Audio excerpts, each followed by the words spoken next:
کہ دو صورتیں ہیں قرآن کے اندر جو لا سے شروع ہوتی ہیں، ایک قیامہ اور ایک سورۃ البلد۔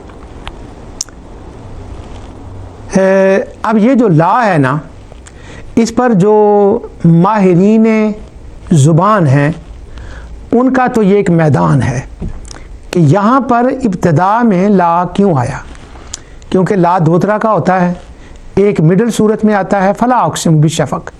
فلا اقسم بمواقع النجوم، اور ایک لا جو ابتدا میں آتا ہے جس کی یہ دو مثالیں ہیں۔ تو یہ ان نحویوں کا میدان ہے، اس میں وہ سبحان اللہ علم کے سمندر بہاتے ہیں کہ یہ لا کیا ہے، کہ زائدہ ہے یا کون، میں وہ اس طرف نہیں جاتا۔ اچھا تو یہ لا کیا ہے، اس کا یہاں پر کوئی کیا مسئلہ ہے اس کا؟ اصل میں مسئلہ یہ تھا کہ ہماری زبان میں بھی کوئی ایسی بات کر رہا ہو، یہ لا کا مطلب نہیں ہے، ہماری اپنی زبان میں کوئی بات کر رہا ہو یا کوئی بات مشہور ہو، یا یہ سوسائٹی میں ایک مسئلہ چل رہا ہو، وہ بات سب کو معلوم ہو کہ کیا ہو رہا ہے اور وہ بات غلط ہو، تو ہم اپنی زبان میں بھی اس بات کو یوں شروع کرتے ہیں اور اس بات کو دہراتے نہیں ہیں، یعنی وہ بات کا سب کو پتہ ہوتا ہے کہ کیا ہے، تو اس بات کا ذکر کیے بغیر ہم یوں بات کرتے ہیں نہیں نہیں نہیں نہیں نہیں نہیں نہیں نہیں۔ اب یہ نہیں نہیں نہیں کیا ہوا؟ اس سے پہلے تو کوئی بات نہیں ہے، نہیں وہ نہیں نہیں، کیا مطلب ہے کہ وہ بات پہلے کوئی ہو چکی ہے، سوسائٹی میں ہے، تو ہم کہہ رہے ہیں کہ وہ ایسے بات نہیں ہے۔ اسی طرح عربوں کے اندر بھی یہ ایک اسلوب تھا ایسا بات کرنے کا کہ بات مشہور ہو اور وہ بات غلط ہو تو اس کو وہ لا سے شروع کرتے ہیں، اور یہ بات آئی ہے، اہل علم نے اس کو بیان کیا ہے، وہ کہتے ہیں، قرطبی کہتے ہیں وقال بعضهم لا رد لکلامہم حیث انکروا الباس فقال لیس الامر کما زعمتم۔ انہوں نے کہا کہ اس کا معنی یہ ہے کہ یہ ان کے اس کلام کا جو وہ کہہ رہے تھے غلط بات، اس کی تصحیح کے لیے یہاں پر لام آیا ہے، کہ وہ کہہ رہے تھے کہ قیامت قائم نہیں ہوگی، تو اللہ تعالیٰ نے فرمایا تم کہہ رہے ہو کہ وہ قیامت قائم نہیں ہو رہی، میں قسم اٹھا کر کہتا ہوں کہ قیامت قائم ہوگی۔ یعنی جس شدت سے ان کے انکار کا اسلوب ہے، جیسے کہ قیامت کا نام شدت والا ہے، اسی طرح وہ جو قیامت کا انکار کرنے والے تھے ان کا جو انکار ہے کہ اللہ تعالیٰ قادر نہیں وہ قیامت قائم کر سکے، نعوذ باللہ، وہ قیامت کیسے قائم کرے گا، کیسے جانے گا، یہ ان کی یہ باتیں تھیں، تو ان کی تصحیح کے لیے اور ان کے اندر جو مرض تھا اس کے علاج کے لیے لا لایا گیا، نہیں ایسا نہیں جیسا تم سمجھ رہے ہو۔ مثلا اسی سورہ میں دیکھیں گے یا دوسرے مقام پر دیکھیں تو سب سے پہلے رسالت مآب و رسول اللہ صلی اللہ علیہ وسلم کو کہہ رہے ہیں کہ یہ اللہ کا رسول نہیں ہے، یعنی لا ان کو جو ایک لا ہے کہا گیا لا، یہاں بہت سی اور چیزیں ہیں کہ انہوں نے کہا کہ یہ اللہ کے رسول نہیں ہے، تو اب وہ کیا آئے گا لا کہ نہیں تم یہ جو کہہ رہے ہو یہ درست نہیں، محمد رسول اللہ یہ اللہ کے رسول ہیں۔ اگر تھوڑا سا دھیان چلا جائے صلح حدیبیہ کی طرف تو انہوں نے وہاں کہا تھا کہ اللہ کے رسول نہیں ہے، تو پھر جواب میں آیا تھا محمد رسول اللہ، تو جب انہوں نے کہا تھا نا لست مرسلا، تو اب اس کے جواب میں ہے کہ نہیں وہ اللہ کے رسول ہیں، مختلف قرآن کریم میں آتا ہے۔ تو اسی طرح وہ کہتے تھے کہ اللہ قادر نہیں ہے، قیامت نہیں لا سکتا، تو لا کہہ کر ان کے وہم کا ازالہ کیا گیا کہ نہیں وہ قادر ہے اور وہ قیامت لائے گا۔ اب وہ قیامت کے منکر ہے، کہتے ہیں قیامت نہیں ہوگی، تو لا سے بتایا گیا یہ تمہارا خیال غلط ہے کہ قیامت نہیں ہوگی، نہیں نہیں یہ خیال غلط ہے کہ قیامت نہیں ہوگی، یہ تم جو مذاق کر رہے ہو، توہین رسالت کر رہے ہو، انکار قدرت کر رہے ہو، انکار رسالت کر رہے ہو، انکار آخرت کر رہے ہو، تو یہ ایک لا نے ان کی تمام باتوں کا جواب دے دیا۔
है।